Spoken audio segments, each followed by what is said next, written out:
Europe clearly does not want to go it alone. Europe wants a liberal democratic West, but without the heft of the United States, it's going to be tough going.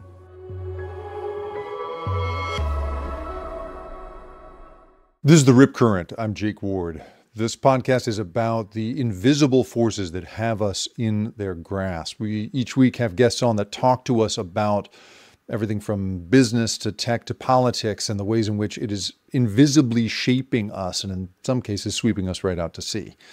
This week I'm talking to the former president of Estonia, Toomas Ilves.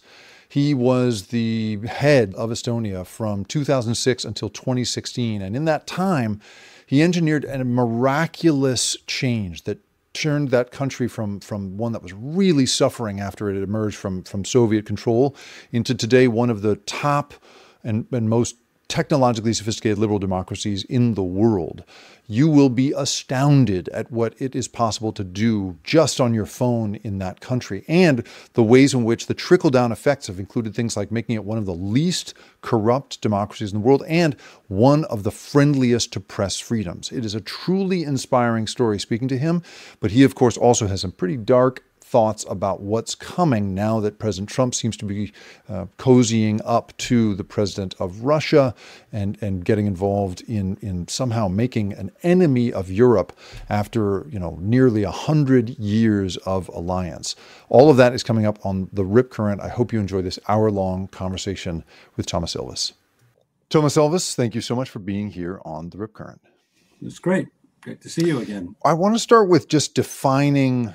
I just think you should give us a little primer on Estonia because, people may have the vaguest sense of kind of where it is, what it is, that it was once a Soviet holding, but give us a little background on it. Tell us a little bit about your nation. Well, today it's the most digital country in the world, but what are we? We're up there in Northeast Europe. Right below Finland. We're linguistically closely related to Finnish. The languages are very similar. And as I wrote in my program notes here, when it says preferred pronouns, I said it and its, because we don't have any gender in our language. Oh, wow. At all? You don't have gender at all? No gender, which does not make, I would say, just as a mild comment, does not make Estonian society any less sexist. Oh, that's too bad. I thought you'd solved it. I was like, man, that place is amazing. So the national character, I'm curious. So clearly, right, the Soviet holding of Estonia is an enormous part of its background. Well, And I'm curious what I want to talk to people so they understand what this dramatic transition was that where you went from being a Soviet. Right. Well, you have to understand that along with all of the rest of Eastern Europe, Central and Eastern Europe, after World War I, basically all of these countries were created. They had not been there before. Finland, Estonia, Latvia, Lithuania, Poland, which had disappeared for 150 years, Czechoslovakia at the time, which had never been anything. It was always all these countries were always ruled by someone else. So these countries emerged in 1917, 18, 20. And so Estonia was an independent country from 1918 till 1940, when we were occupied as a result of the Molotov-Ribbentrop Pact, or the Nazi sort of Soviet Pact, or the whatever you want to call it, the Hitler-Stalin Pact. And so we were then occupied by the Soviets, then we're occupied by the Nazis, then we're reoccupied by the Soviets. It was not a great history, and then we were under Soviet rule from 1944 until 1991. The wall comes down, and along with many other dominoes, yours falls. Right. Well, in 1938, which was the last full year before World War II, the GDP per capita of Estonia according to the Cambridge Economic History of Europe, was slightly higher than the GDP per capita of Finland. So we were a tiny, I mean, you wouldn't probably notice in the streets, but we were a tiny bit richer, right? In 1992, which is the first full year after reestablishment of independence, the GDP per capita of Finland was 8 times the GDP per capita of Estonia. I mean, so Soviet control crushed the GDP of your country, or it just didn't go anywhere. Yeah, right. Right. And that becomes important when it comes to digitization. But we can get to that later.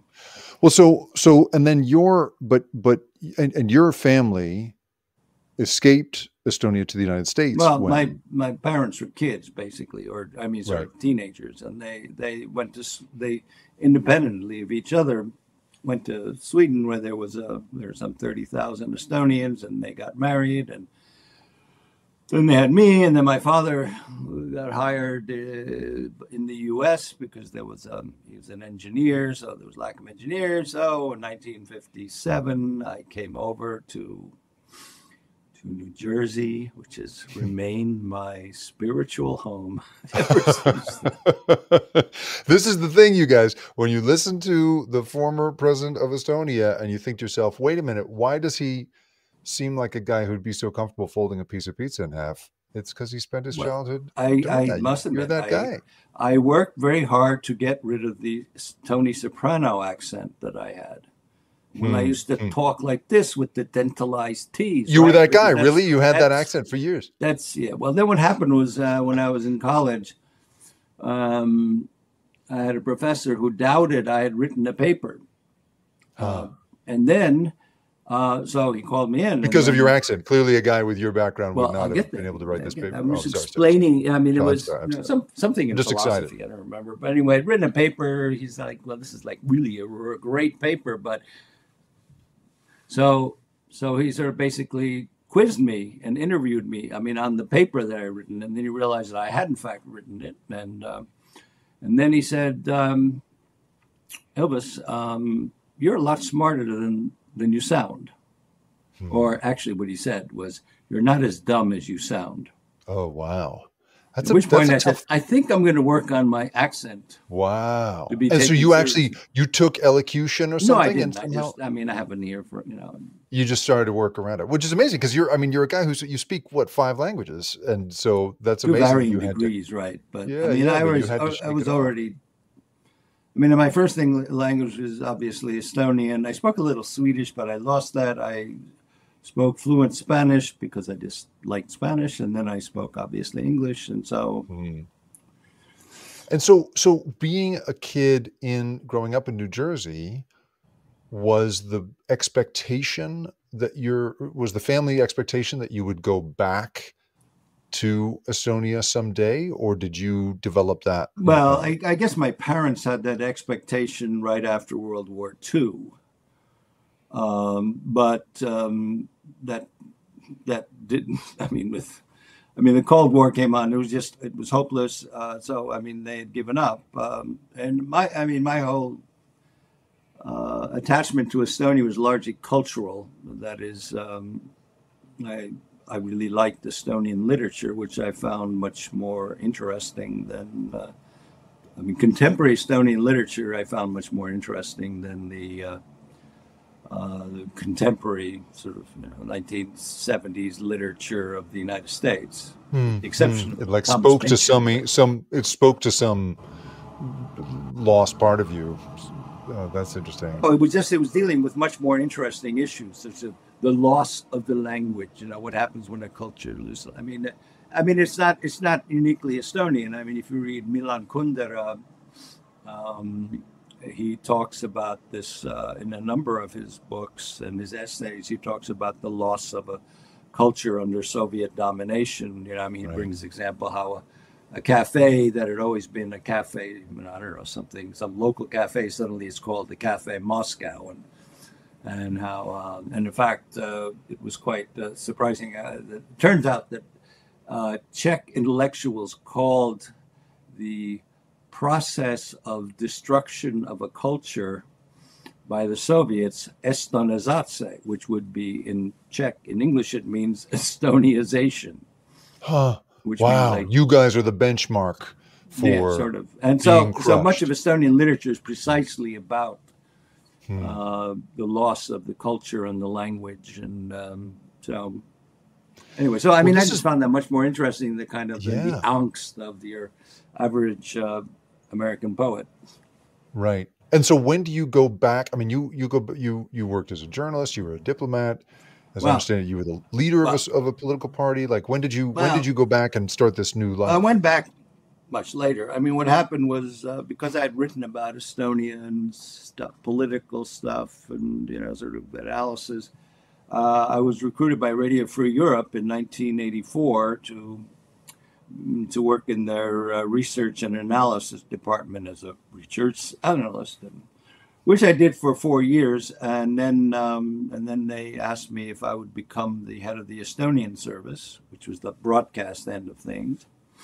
I mean, it's very topical right now because the U.S. has decided to shut it all down. Yeah, that's all getting shuttered. That's right. And a lot of people right now here. I mean, they've been working for RFERL on work permits, get living permits, and so when you shut down, you lose your permit to live here. When you get sent back to Russia, sent back to Belarus, I mean, these people get put in jail out there. Mm-hmm. Mm-hmm. Anyhow, so I was there, and then during the late '80s, since I sort of knew the language and the culture, I got to know a bunch of people in sort of the cultural intelligentsia, which was also turned into the political intelligentsia. I had gone there in 1984 just to see what it was like before I went to work for RFE. But anyway, so I mean, I knew them, and then basically what happened after Estonia became independent, and after we had our first genuine democratic elections, the new president started giving me a hard time. He said, you're sitting there, you're living this wonderful life with a high salary. I was living in West Germany. And here we are, right? I mean, so why don't you, come and do something instead of sort of hanging out there? Duty calls. And so I went. And then, after a brief time, they decided that they would make me the first post-war ambassador to Washington. Makes sense. So kid from America, I had the US language. citizenship at the time. Sure. Then I gave it up. And then I was in Washington and living. We were like, the country was really poor, as I mentioned. That was then when I conceived of I had this idea we need to digitize, which I can talk about. Well, so let's talk about that. Till 1996, and then there was some government problem, and then the president called me up and said, I want you to be foreign minister. So I was foreign minister for altogether 6 years. The foreign minister, I said I would only come if you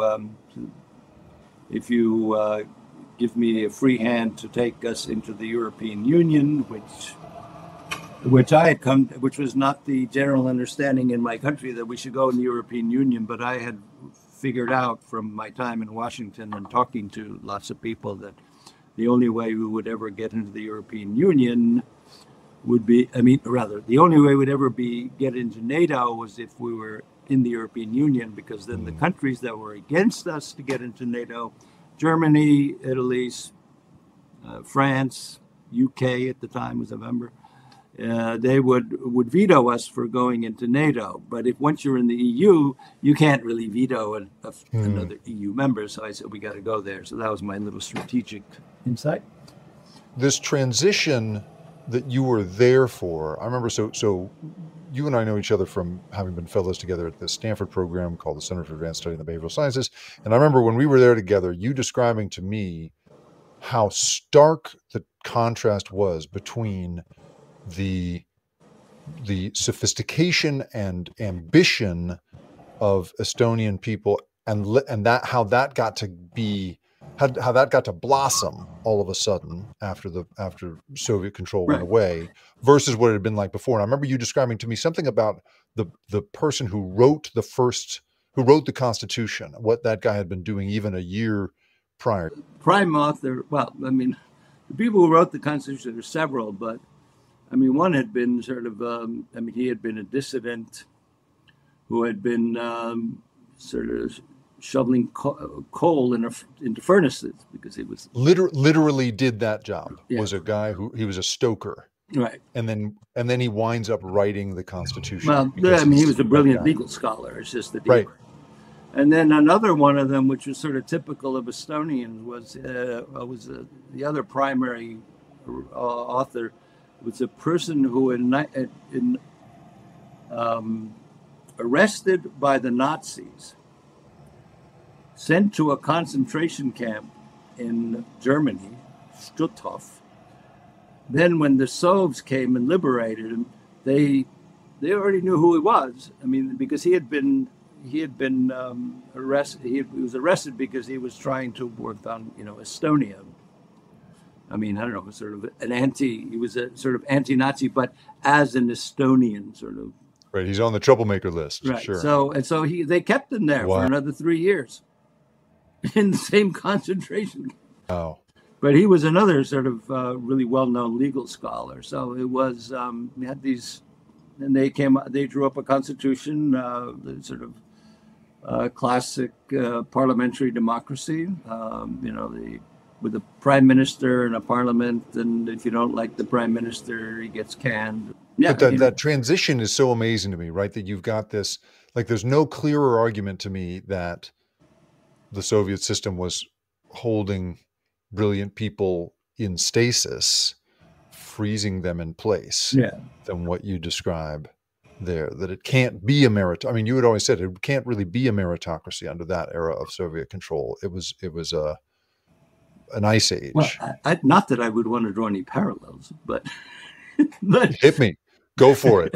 But I mean, if you keep seeing really incompetent people who have no understanding of what they're doing put into high positions of power simply because they're, in the party, as it were, and friends of the top person, well, you end up with the same kind of thing. And this is what you get. That's exactly right. When we come back, we're going to talk about Toomas Ilves' personal odyssey of working to turn this country that had been held in place by Soviet control into the digitally sophisticated democracy that it is today. We'll be right back.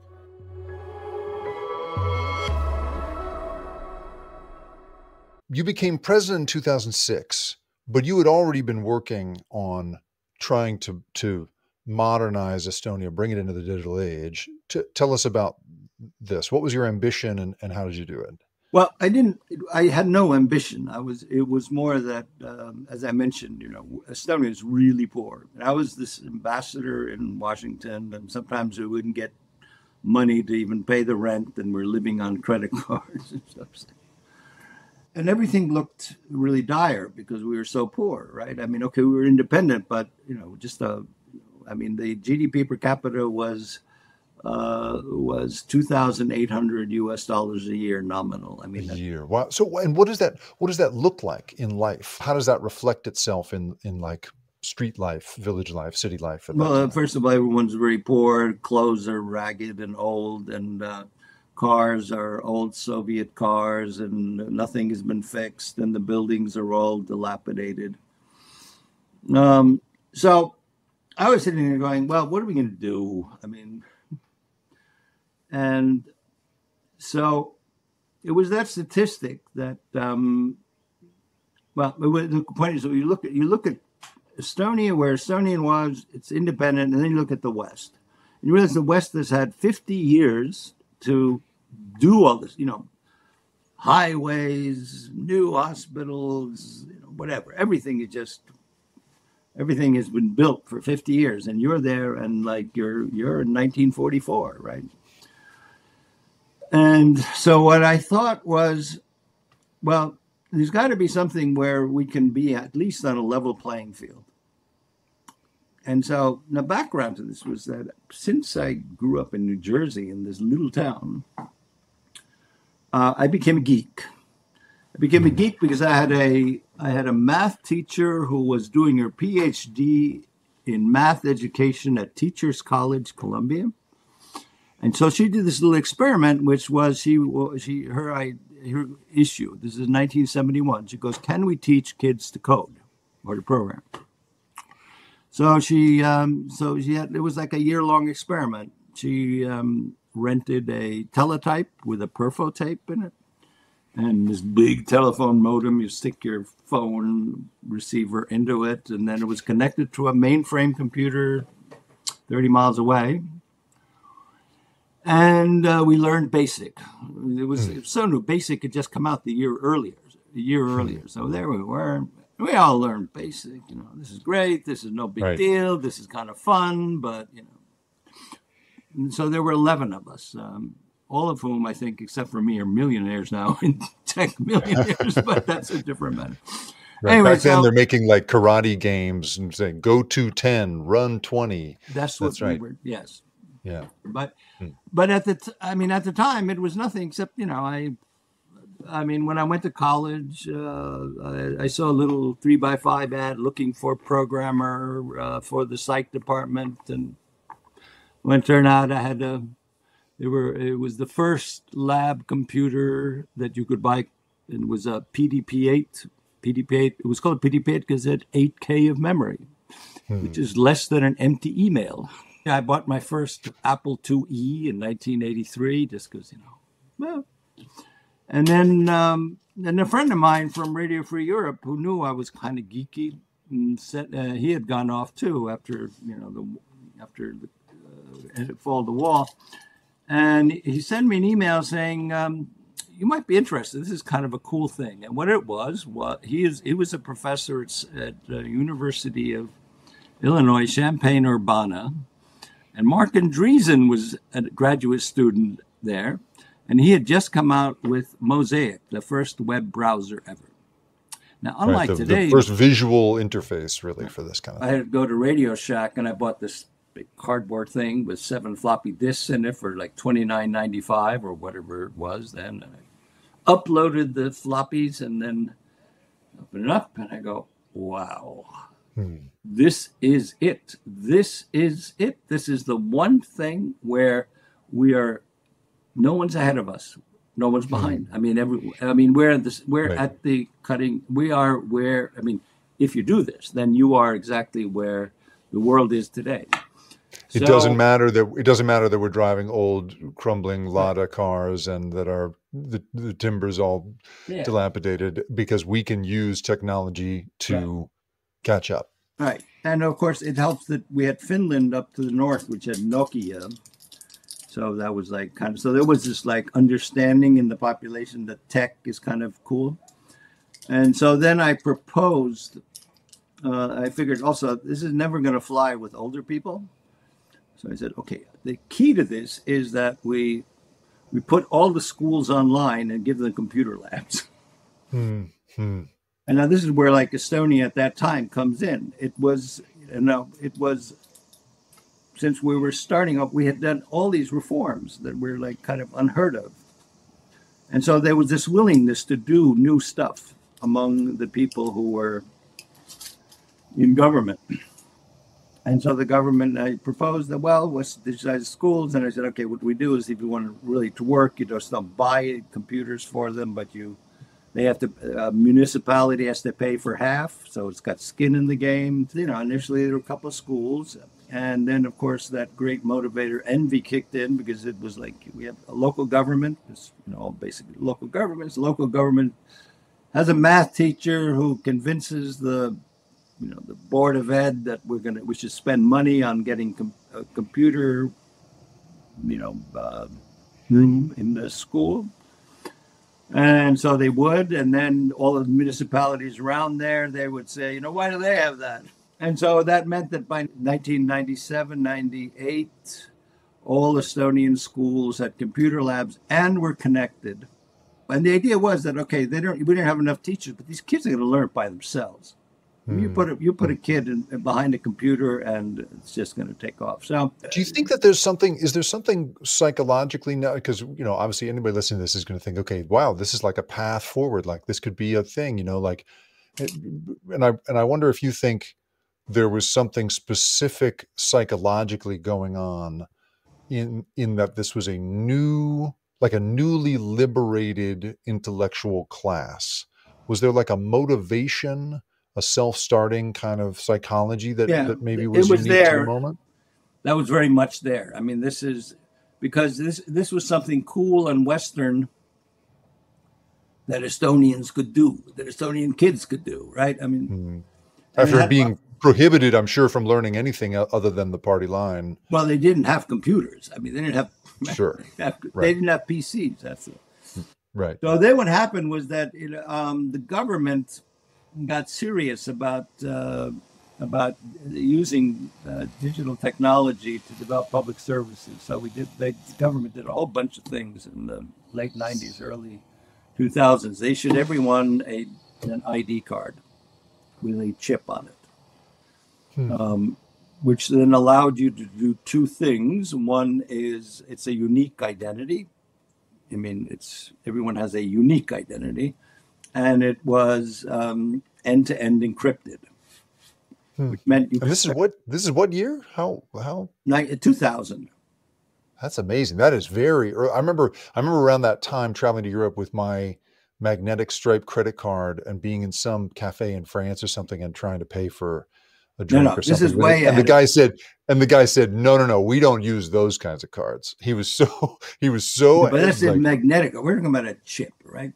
Right. You guys were so far ahead. That is very sophisticated stuff in the year 2000. And what we then did was one of the things that was key in this was that the banks were really into it because they wanted to do online banking, but secure online banking. Right.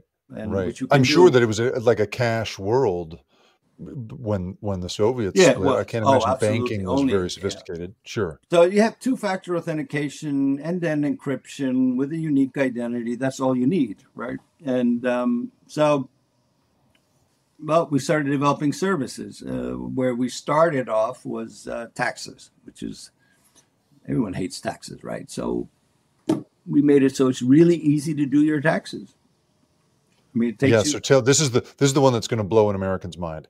Tell us today, what is it like today to do your taxes in Estonia? Well, for 25 years, I mean, I go log on. It's me. There's listed all my income. Because they have it already. You don't have to show you don't have to turn in all of the stuff. They've got it already. You don't have to turn anything because if you work for a company, work for the government, whoever you work for is obligated to report what you made.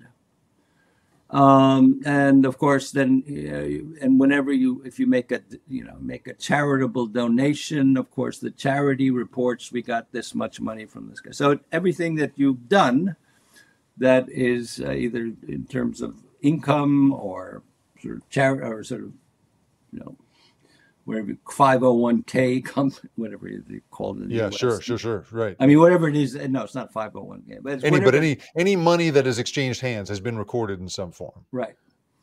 And so they took off from there, and pretty soon we were the first country to have digital prescriptions. So that was well. So wait, but just to close this off. So paying taxes today, if I understand it correctly, you can do it in like a couple minutes. Yeah, I just did mine the last minute the other day because I forgot.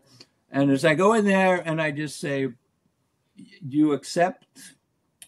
And then, they say, "Do." And so I have a refund, but I also have I have a car tax and I have real estate. Well, not real estate. I mean, whatever, property tax. Yeah. So since I was supposed to get a refund, but it says, "Do you agree to have your refund, part of your refund, pay your car tax and your property tax," and so that means just one less thing I have to do. I say yes. How long would you say it took you to file your taxes? 2 minutes. 2 minutes, 120 seconds to bang out your federal taxes in all forms. Yeah. In Estonia. Yep. Yeah, but that's because it's so digitized. Now, one of the things that this comes out of this is when you have such a digitized society, you also have a dramatic decrease in corruption. Why is that? Because, well, I mean, it's it's hard. It's hard to do things with cash. I mean, well, I mean, a typical Right. thing that in the commie lands and especially, but all over, I mean, that's a form of, sort of corruption. Is, I mean, as an example, is speeding tickets. So, guy catches you and goes, well, you speeding.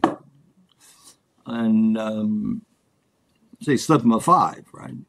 Doesn't, you don't have to pay the big thing. But you can't do that in Estonia because your speeding ticket only counts if it's recorded on a radar with a picture of the license plate and all that stuff. So you can't get, you can't bribe the cop. But I mean, where the corruption is very low is in all aspects of what is called petit corruption or petty corruption. I mean, the classical things which in order to get something from that you're entitled to. I mean, you want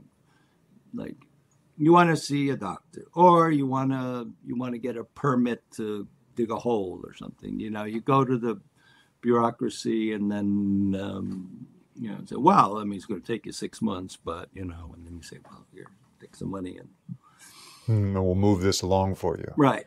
All of that, I mean, disappears because we've gotten to the point already for like at least 10 years where basically there's nothing as of last year, there is nothing you can, in your interaction with the state or the government, that you cannot do online. The last thing that went was you can now get divorced online. Huh. Wow. You can do that just as easily as your taxes. Well, it's not easy, but you can Probably do not it. as easy, But I mean, you don't have to go. But it's digitized. Wow. I hadn't even thought about that. That makes perfect sense, of course, that you would, if there's an ongoing record of every financial transaction or anything else that's going on, then people are less likely to get into skullduggery that they want to keep hidden. That makes a lot of sense. Now, the key to this working, as opposed to Doge, yeah, right, is that we spent lots of time compartmentalizing everything, but not just compartmentalizing, but regulating who gets to see what. When we come back, we're going to talk about how the Estonian structure might tell us a little bit about how we could avoid corruption in this country. Stay with us.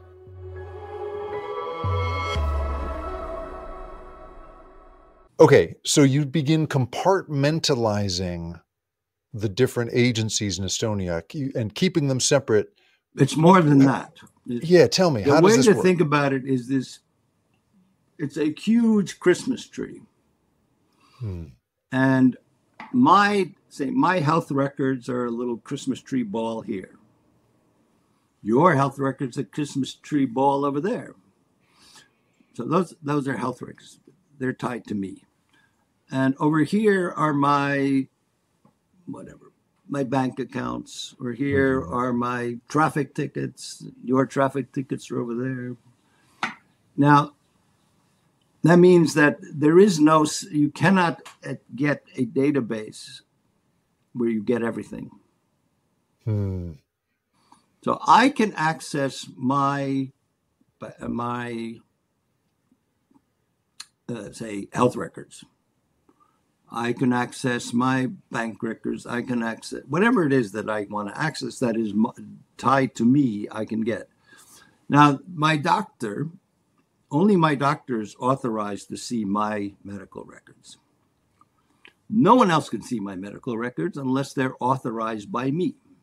So that means that the police can't see it.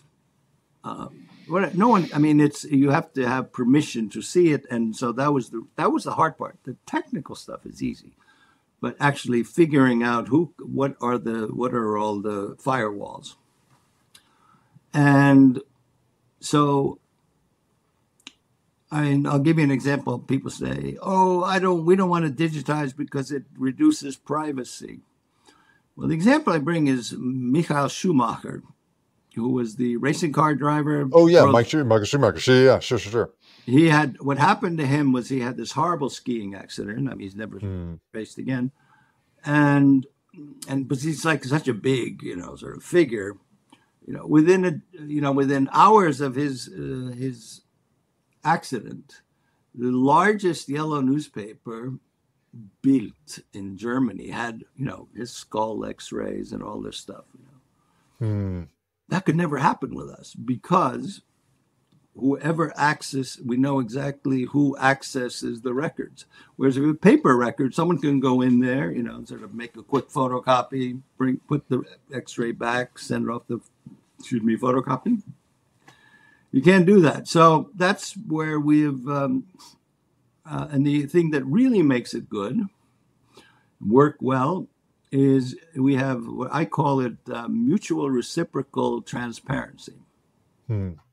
So, all my property records are public. Everybody's public. Property records are public. Right. And when I was in office, or if you're a politician, people go in there, what does he own, right? What does he own? Typical. It's what journalists do. Sure. Right? Sure. The thing is, and then what surprised people in the beginning was, but I can see who accessed my property records. Oh, interesting. Because, right. So you can't be anonymously digging around. Right. And so in order for you to, that's interesting. So the social contract is, I'll show you I'll show you mine if you show me yours. But you gotta put your name behind it. That's interesting. Yeah. Huh. So that means that if no one really cares at this point about what I own, but you can't. The public stuff, the public records, which property or whatever, marital status, all that. That's public data is public data, but you know who's looking at it. So I sort of, when first time this happened, I saw this journalist, and I saw the journalist a couple of days later, and I said, "No, I saw you snooping around my property records. Anything interesting?" He's like, "How do you know?" I go, "Don't you know that when you go in to look at me, I see that you went in to see me?" But what happened? Couldn't you make the argument that would have some sort of chilling effect on the flow of information in a free society? It's public data. Why should you be? If my data are public, why should you be anonymous? That's interesting. I think the argument, and again, I'm just playing devil's advocate here, but the argument would be, well, because then I, as a journalist, might have you, as the president, come back at me, right? That there's some reprisal. Just today, RSF, Rapporteur Sans Frontières, declared Estonia the number 2 country in the world in press freedom. So that was not the effect. Reprisal, oppression. No, number 2. And I should point out that most of Europe is the only country ahead of us is Norway, but all the rest of Europe's behind us. But, sort of being in the top 20. Yeah. The United States, in terms of press freedom, is number 57. And falling. Between Sierra Leone and Gabon. Where it really took off was that there were these 4 guys, kids, I think of them, because they were in their early 20s, narrowly avoided going to jail in the United States for inventing something called Kazaa, which was file swapping, file sharing music program, like Napster. There were 2 of them, Kazaa and Napster. Anyway, they got out of that barely. Otherwise, the FBI was after them. But anyway, the principle of what they had used, which they had invented, really is a static form of voice over internet protocol. That's really simplifying. Sorry, but they knew how to do this stuff, right? So it is really instead of swapping files, we're talking right now using a voice over internet protocol. And so they were picked up by the Swede, Nicholas Sandström, who said, "Oh, I'm going to hire you." And they sort of developed this. And then he came out with Skype in 2003. Now, the effect of this, well, first of all, it was up till Skype came out, long distance phone calls, all this expensive, hard to get, blah, blah, blah. And it took off in a month, right? Suddenly everyone was download a Skype and you could call for free anywhere in the world. And that was great, right? And what the effect locally was that suddenly people said, you mean these 22-year-old guys invented a worldwide brand here in this little country where it's cold and dark 3/4 of the year, and if it's not cold and dark, it's raining, and sort of, and suddenly our guys created a worldwide brand, and what that had, this amazing galvanizing impact of kids are saying, ooh, maybe this math stuff isn't so bad. And which led to lots and lots of startups starting up. And this was where, when my last year in office, I sort of saw the effect, because I would always visit startups, and we do have per capita more startups than anybody, or did at least a couple of years ago. But I would go there and I started asking them, so how'd you get into this? I mean, why are you here? It is, it's 2016, you're like 33 years old, you're working on this app or something. And I would say 80% of the time they said, oh, I was a kid in your program 20 years ago. They did exactly what I thought they would do, is that they would get there. They had a math teacher who didn't really understand it, but they say, okay. And then they would start playing around, and some percentage of them would probably break the computer, doing things they shouldn't do, but they will learn, and they did. And so we ended up with lots and lots of companies, and we are per capita, we are number one in number of unicorns. That is billion-dollar companies. Yeah. So we have 10 of them for this very small country. So basically, we have a unicorn for every 130,000 people. Because there's only 1.3, 1.4 million people in Estonia. Yeah. So we don't have a lot of people, but so man, so that's incredible. When we come back, I want to talk about how a person with this background sees the current political moment here in the United States, the rise of Putin, and how all of the stuff that he worked so hard to build may be under threat. We'll be right back.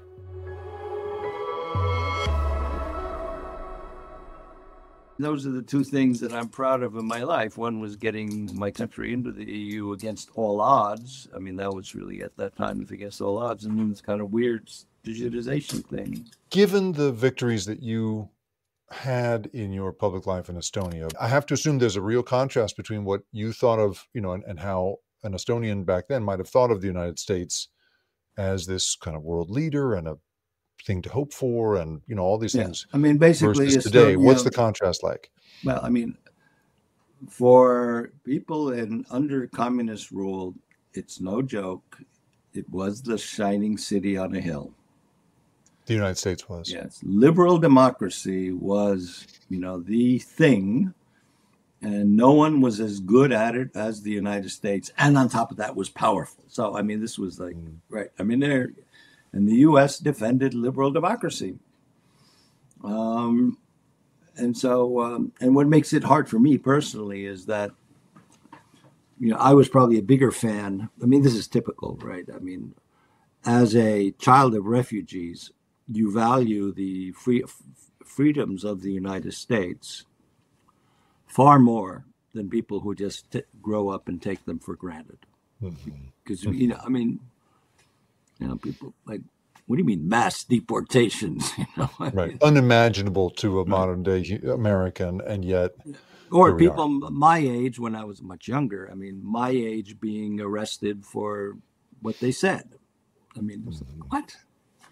I mean, here in the U.S. And so, I mean, I think I'm far more of a fan of the United States than most Americans, because you just take it for granted.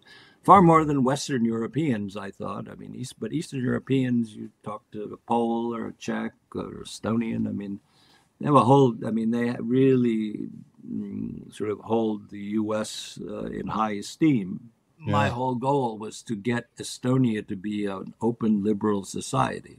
Liberal in the sort of classic European sense. I'm not politically left or right, but I mean, free and fair elections, respect for human rights, whatever. I mean, rule of law. I mean, all that stuff that Americans would always come and say, "You, that's what you need. That's what you need." You know, I mean, that wasn't really. I mean, that was the sort of main message of the United States throughout the 1990s to all of these countries was, you know, freedom of speech, you know, rule of law. I mean, we're like, sir. And so it was deeply ingrained in us. And again, for me, you know, having just because of my own sort of, at least bent in high school. I mean, so I read John Locke and Montesquieu, and separation of powers, and all this stuff. And always stressed how important it was to have those fundamental rights and freedoms in my country. And, I did I pushed through ending the death penalty when I was there. I mean, all of this stuff that I did. When I was president, did the first step of what I think is a big step was getting through a civil partnership law so that gay people could at least have legal thing. And then they sort of round two then took place 2 years ago when Estonia was the only former communist country to actually legalize gay marriage. So I mean, right. So we're very, we're not in the mainstream anymore. The U.S. mainstream, right? It's we're not. Well, this is my question. I mean, are you someone who, by virtue of where you come from and your family's experience, are you someone that thinks of liberal democracy and human rights and all that stuff as the natural, the arc of history, right? Does the arc of history, in your view, bend toward that kind of justice, or do we not know which way it bends? And right now, any assumptions we had are being sorely tested. We don't know how it's going to go. I mean, one of the influential books in my life, whose title was completely misunderstood, is The End of History, in which Fukuyama, he talks about end as teleology, the goal of history. What history wants. Yeah, right. But the whole idea is this is where people are going naturally, and the history of human beings has been ever greater liberation from tyrannical rule. And do you believe that to be true? Well, I think that's what, as soon as you lose it, that's what people want. You take it for granted, but when you lose it, you go, oh boy.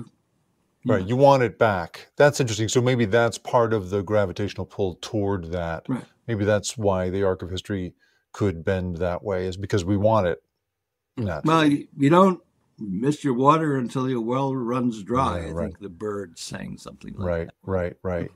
So for you, watching Trump now in his second term, blowing up some of the relationship that the United States, if not most of the relationship the United States have with the rest of the world, being this weird diplomatic friend to Putin, just acting contrary to the history of the U.S., at least in Europe's experience all this time. What is that like for you? Well, frankly, it's something that we could call Pax Americana.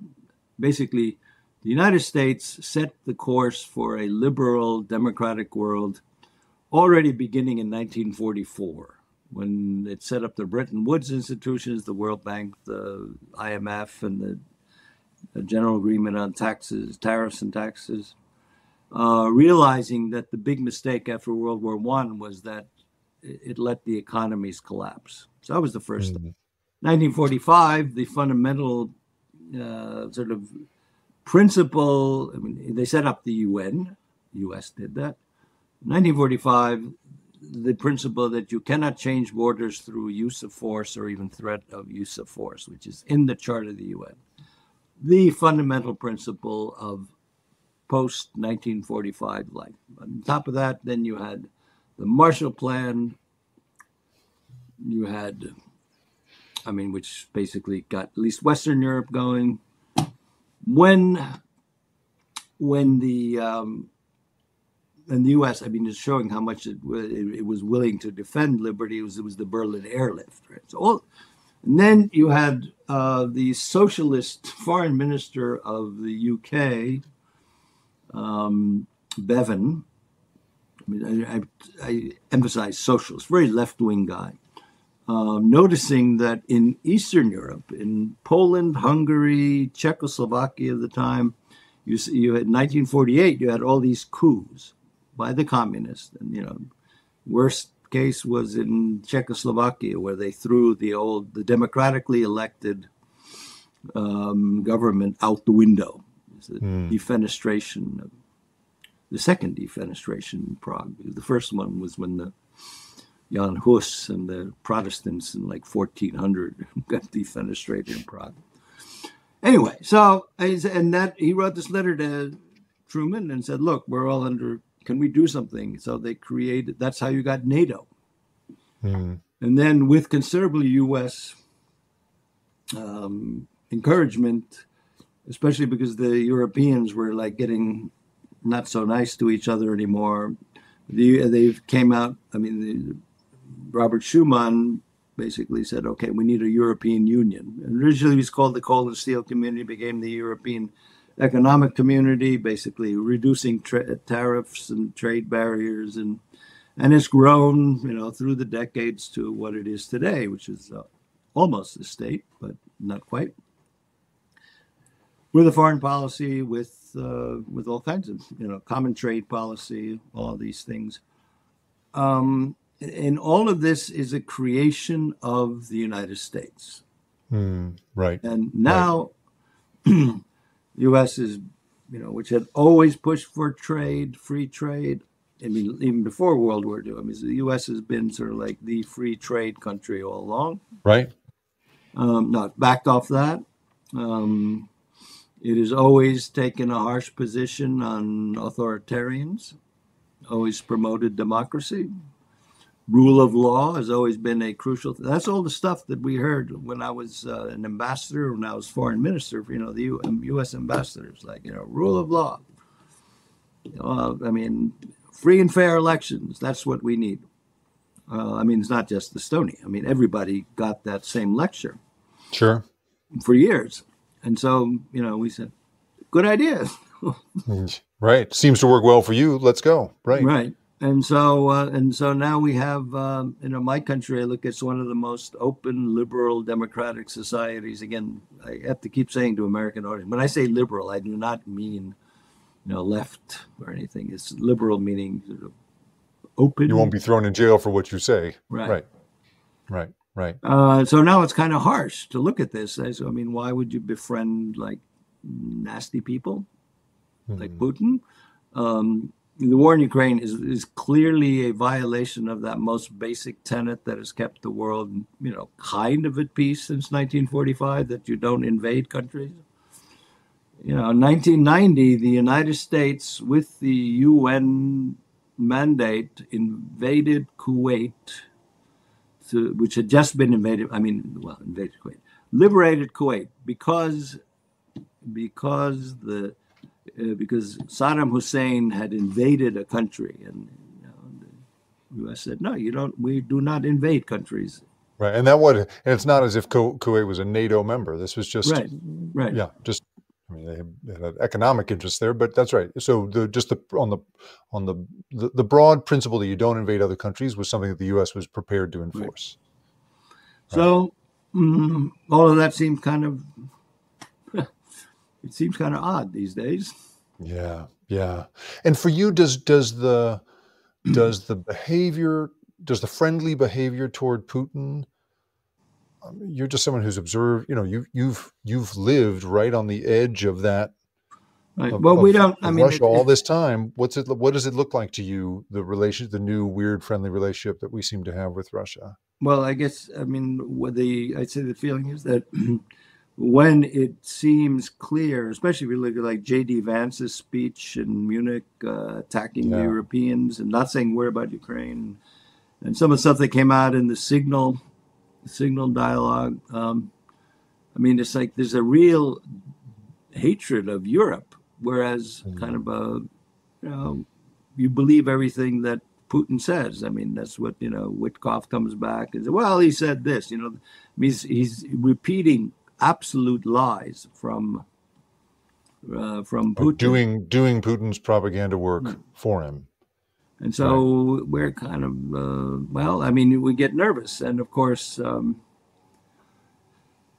coming from one of those countries that borders Russia and constantly having these, sort of ridiculous threats. I mean, coming from the Russian leadership against countries. Well, I mean, Medvedev has basically threatened, all of Europe, and he did it again the other day. Sort of like, how long do you think this is a fake thing that he's just doing it for? What is he doing it for? I remember once, back when Russia was still considered democratic by the United States, I mentioned how these threats were coming from even Yeltsin. And he said, oh, he's just saying that for domestic consumption. I said, yeah, but Strobe. I mean, if you're doing it for domestic consumption, that means you're popular if you say you want to invade. Maybe. I mean, he sort of said, And we're seeing maybe those domestic politics. I mean, what is so extraordinary to me is to watch Putin, who clearly has been riding this idea of, we're going to put Russia back on top and we're under assault from our enemies and we have to, that sort of jingoism is how he keeps things going domestically. I see echoes of that kind of rhetoric in Trump. And I can't tell if it's just that he just likes Putin as a fellow imagined tough guy, or if there's real money being exchanged, or what it is, but it sure looks like a relationship in this that has some force behind it that I just don't, it seems more than just ideological to me. Well, and it's a relationship that he doesn't have with the democracies in Europe, anyone. That's right. That's right. I mean, the closest there is Giorgia Meloni, the Prime Minister of Italy, but even that, it's not a, he's tariffing them too. Yeah, that's right. It's not anyway, there's a big difference. I mean, Putin is taken seriously. I mean, he says she, right? I mean, so she's powerful. It's like, yeah, well, that is true. He is powerful, but I don't know if you want to be. He rules China with an iron fist. Well, yeah, he likes these folks. He does. He likes it. He likes a bully. So, last thing for you. I saw just signed on to be part. Am I right about this? Part of Volt Europa. Yeah. American listeners won't know what this is, but as I understand it, no one knows what it is. It's a very small political movement that is extremely pro-European for pushing through some really radical reforms in Europe. But I guess the American audience is kind of like that, but. It's as an American, the way I read that is that you are putting a lot of thought into what is life like if Europe has to go it alone. Yes, I am. Is the vibe I get from you. Basically, it comes down to what do we need to do, and Europe has been complacent. I mean, throughout my time as president, I was always pushing for increasing defense expenditures, and we're way. I mean, in like 15 years ago, we were one of three countries that actually met the NATO goal of 2%. Now we're all much higher, but we are higher at least. But we have to do things on our own and not just sort of think the U.S. is there. And you were thinking that even before. Yeah, well, I didn't think the U.S. would pull out of NATO. I mean, it hasn't done that yet either, but, now it's a distinct possibility. But, it was more like, well, if we want to ensure that the United States remains interested in Europe, we have to do our share in this. And we didn't like the freeloading done by a number of countries to this day are freeloading.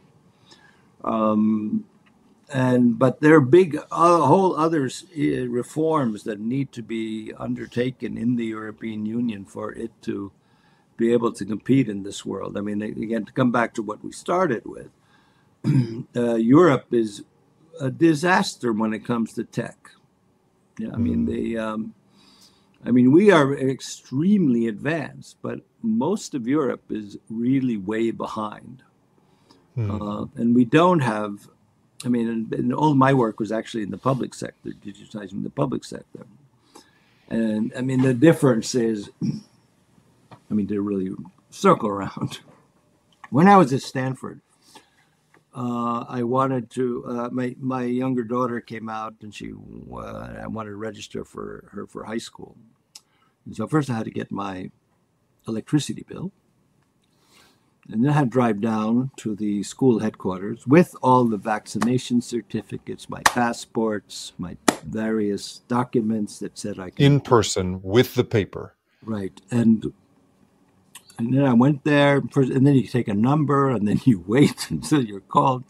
Then I put all the stuff there. The woman takes all the stuff, disappears for 15 minutes, where she's photocopying my passport, document, vaccinations, all of that stuff. And then she comes back and hands me the stuff back, and then she starts writing, various things from the document, writing by hand into another form. It sounds very Soviet, I have to say. Well, this was the United States. This was the center of digital technological innovation in the world. You're within 10 miles of Apple, Google, Facebook, the greatest tech giants ever. Right. And this is the level of public services, which was probably the same as it was in the 1950s. Mm-hmm. And then in Estonia, I would have done none of that because, my daughter, it's all digitized. It's all there. You don't have to do anything. You don't do nothing at all, right? And so, I'll give you another example. How people thought when we did this. One of the designers was this guy who had recently become a father. And it was a real mess because he had to, he had to go to the hospital, get something saying, the kid was born. Then he had to go to a population registry and get a number. Then he had to go to get a birth certificate. Then he had to go to the health insurance company because to get health insurance. Then he had to go to the local government because you have to register the child there. So he said, I'm never going to do that again. And so the way it works since 2001 is that if a child is born, the hospital asks the mother, what's the kid's name? Mother said, John. It's reported automatically to the population registry. It says, on this day, this child named John was born. Population registry assigns him your life. That ID and then the information is sent to the health insurance company, the birth certificate issuing place, the local government. It's all done. Final thought from you here. Does Europe go it alone from here? Do you think that is the future? Are we going to be in a world where the United States is no longer the standard bearer? Europe clearly does not want to go it alone. Europe wants a liberal democratic West, but without the heft of the United States, it's going to be tough going. But do you think can we reverse the effects in 3 years? Well, or has the promise been broken for all time? Well, I think there's a lack of trust right now that was always there before. Yeah. But I would say people feel they betrayed and that, we did all the things that you wanted us to do, or we agreed to do. And no one was forced to be a liberal democracy. There are plenty of countries that are not. But, we all thought we were in this together, and suddenly we become the enemy. It's like, where's this come from? Right. So right. I don't know. We'll see. I mean, it's a little more existential for us, people like me, actually. I mean, all across Eastern Europe who've, basically had the same experience and had some of somewhat older ones who actually suffered badly, and then people who are younger. In many ways, I see them too beginning to take it all for granted. I mean, teaching a course at the National University, and I look at teaching a course on how on Estonian foreign policy and how we got in the EU, and then I look at the class and I go, anyone here born before 2004 out of like 25 kids? That's 2 hands. I said, the rest of you were born in and have grown up here in Estonia as a citizen of the European Union and a member of NATO, which is, I mean, when I try to tell them what it was like, forget about talking about how bad the Soviet Union was. Trying to tell them about what I just told you now. It's like the struggles we had in the 1990s to even be taken seriously. They can't even imagine it. No. Yeah. Toomas Ilves, former president of Estonia, thanks for being here. Great. Thank you. The Rip Current is produced and created by me, Jacob Ward. And if you liked this show and you want more content like this, go to theripcurrent.com, where I publish a weekly newsletter that covers these same sorts of stories of the big invisible forces that have us all in their grip. And if you want to really do me a favor, if you could go to where you have listened to this or watched it and like it, share it, or even better, review it. Holy cow, is that helpful? It's the best possible way for me to find a new audience. I really appreciate you being here. Thanks for listening.